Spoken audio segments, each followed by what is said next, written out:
नमस्कार मंडळी, स्वागत आहे तुमचं आपल्या आजच्या नवीन दिवसाच्या नवीन अशा व्हिडिओमध्ये। तर आज आहे रविवार, सकाळपासून लेकरायले म्हणून राहिली आंघोळा करा 2 वेळ पाणी तपवलं, पाणी तसंच वाया गेलं। आता मी दाखवतो तुम्हाला लेकर कुकडे गेले तर। आत्ताच काळी घेऊन गेली होती, ह्या पाय चुलीवर पाणी पण तपवलं मी सध्याच। आणि काय करू राहिले तुले, मी आत्ताच नेलतं ना तुले।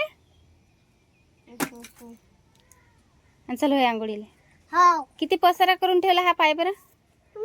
काय खेळून राहिला रे, एवढा पसारा केला ते। पाहू दे काय केला।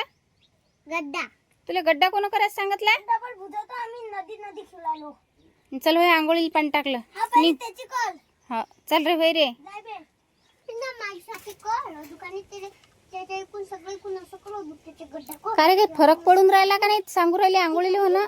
हा आल्या गाणं नाही, आपण त्याच्यात पाणी टाकू। हा चल बाई आता पटकन जा सुटले हे। हा ना जाणं इतके लेकर त्रास देतात भयानक। हे बघ पाणी तपून इकडे सारं तसंच वाया गेलं। मी पाणी टाकले का परी त्याईले, पण चालणार रे बा, चालणं कल्ला नको करायला लावू ना। आणि हा सगळा गयाटा उचला, हा जेवढा गयाटा गेला ना सबन गयाटा उचला। या मशीन एक जण तर निघाला आता आंघोळीले। तू येत ना। हाव चाल मग होय। शेरू त्या काय आणलं बाई, काय लेकर आहे तू माय।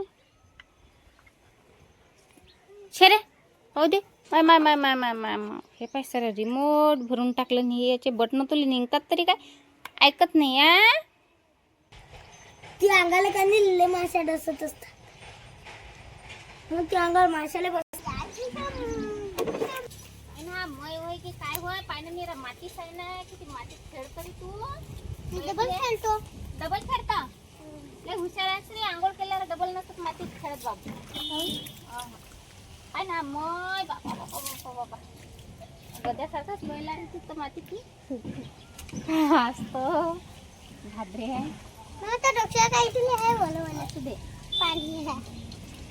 अरे पाणी बरोबर आहे, पाण्याला तर लयच भेटते। पाय ना रेती डोक्यात सारी रेतीच रेती आहे यार त्या। हे पाय मीनू कानाला काय लागलं रे, रक्त निघून राहिलं। राहू दे त्याला, राहू देऊ, सांग ना काय लागलं, सांगत नाही काय। शेरेची द्या लागते आंघोळ करून। शेरू आंघोळ करत का ए, शेरूला नाव करत का तू। लावू दे साबण, थांब ना, साबणच नाही लावू दे। बस बस बस, पाण्याला तर लयच भेटे ना माय।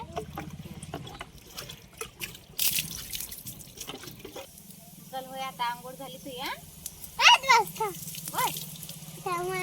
थांबा लागते का। आंघोळ झाल्याच्या नंतर अंगावर असं पाणी शिपडावं लागते होय। आणि जा होय, चल बस रे आंघोळीला व्हाय लवकर। मला भाजी करायला लागते ना, ये ना मस्त गवाराची शेंगाची भाजी करून आज मस्त वेगळ्या पद्धतनं। तुम्ही गवाराची भाजी तर नेहमीच खाल्ली असेल, पण माया पद्धतनं जर तुम्ही बनवली ना तर तुम्ही अशी रोज रोज नेहमी अशी गवारची भाजी करून खासान तुम्ही। तर त्यासाठी मी मस्त आता याच्यात मी आलू पण टाकणार आहे आणि शेवचा मसाला पण टाकणार आहे। तर ते शेवचा मसाला कसा टाकायचा ते पण तुम्हाला सांगतो, पण सगळ्यात आधी गवार जी आहे ना तर मस्त मी हे कापून घेतो, धुवून घेतो। शेंगा अशा सर्व एकत्र करायच्या आणि याचा जो हा मागचा भाग असते ना हा आपल्याला फेकून द्यायचा आहे। आता याचे असे बारीक बारीक तुकडे करून घेऊ हे या पद्धतीनं। आता हा जो शेवटचा भाग असते ना हा आपल्याला फेकून द्यायचा आहे। हा असा गवार मस्त कापून झाल्या, अशा बारीक बारीकच कापून घ्यायच्या।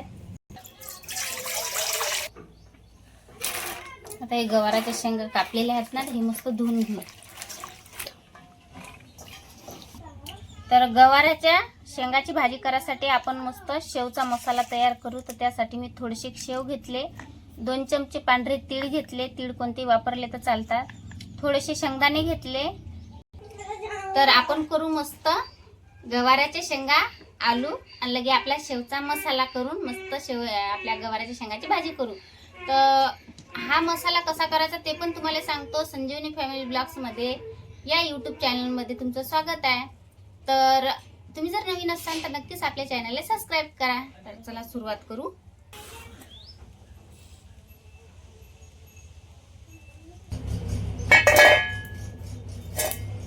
सगळ्यात अगोदर तीळ भाजून घेऊ. तीळ भाजायला काही टाइम नाही लागत. आता तीळ कसे उडतात असे आपल्याला हलके हलकेच भाजून घ्यायचे. शेंगदाणे पण भाजून घेऊ.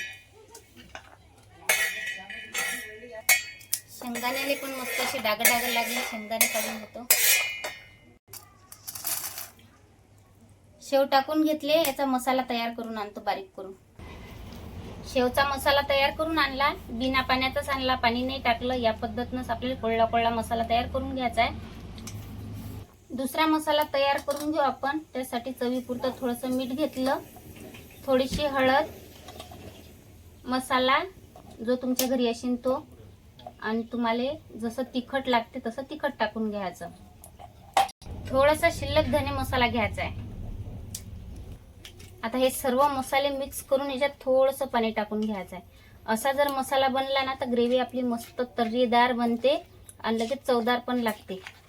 थोडंसं आणखीन पाणी टाकतो आणि फिरून घेतो. लसणाचे आपण फोत्र काढून घेऊ.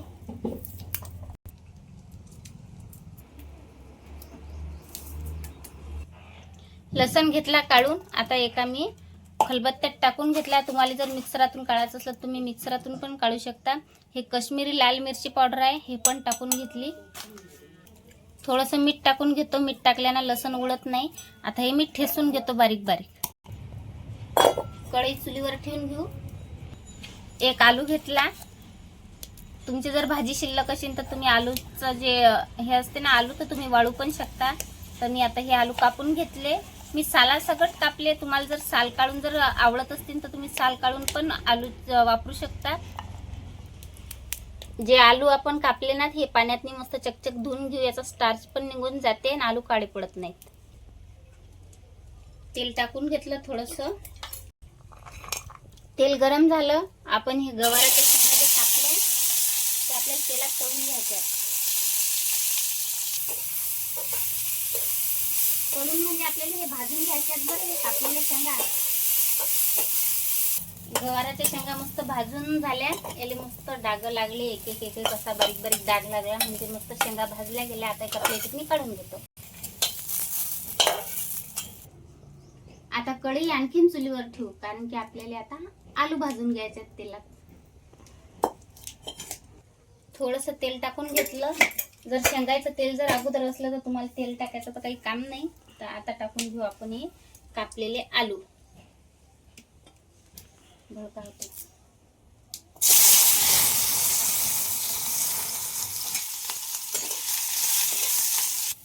तर आलू पण मस्त तेलातनी भाजून झाले. असे लालसर लालसर डाग लागले. आता आलू काढून घेऊ.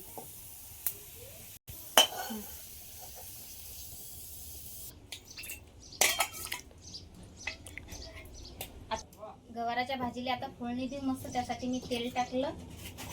तेल टाकल्याच्या नंतर जाव केला मी कमी, पण एवढा दुप्पट झाला ते काळ्या बाजूनच ठेवायला पुरतं. डोळ्यात चाललं नाही. अर्धा चम्मच जिरं टाकून घेतलं. जिरं तडतडलं की लगेच काय करायचं आहे, आपण जो लसण ठेचला होता ना तो लसण टाकून घेऊ. परतून घेऊ. आपण जो मसाला बनवला होता तो पण टाकून घ्यायचा आहे. परतून घेऊ. मस्त अशी घट्ट घट्ट ग्रेव्ही तयार झाली. आता टाकू आपण वरून कोथिंबीर. गवाराचे शेंगा आपण भाजले होते ना, आलू पण भाजले होते, तर आपण या ग्रेव्हीत टाकून घेऊ. शेवचा मसाला बनवला होता ते पण टाकून घेऊ. आता परतून घेऊ मस्त. 2 मिनिटं झाकण ठेवू. मंदा मंदात आपण फिरून पण घेऊ, नाहीतर मग खाली लागून जाईल. तर पाहू शकता किती मस्त अशी तर्री आली. तर ते फिरून घेऊ मस्त. आपली मस्त गवाराची भाजी आणि शेवचा मसाला तर लयच भारी झाला. तर मंडळी पाहू शकता तुम्ही किती मस्त आपली गवाराच्या शेंगाची भाजी तयार झाली. आणि असाच आपल्याला थोडासा रस्सा पण ठेवायचा आहे. तर आता मी काय करतो, आयुषच्या पप्पाला वाळून पण देतो. तर व्हिडिओ कसा वाटला नक्कीच कमेंट करून सांगा. लाईक पण कर जा बरं.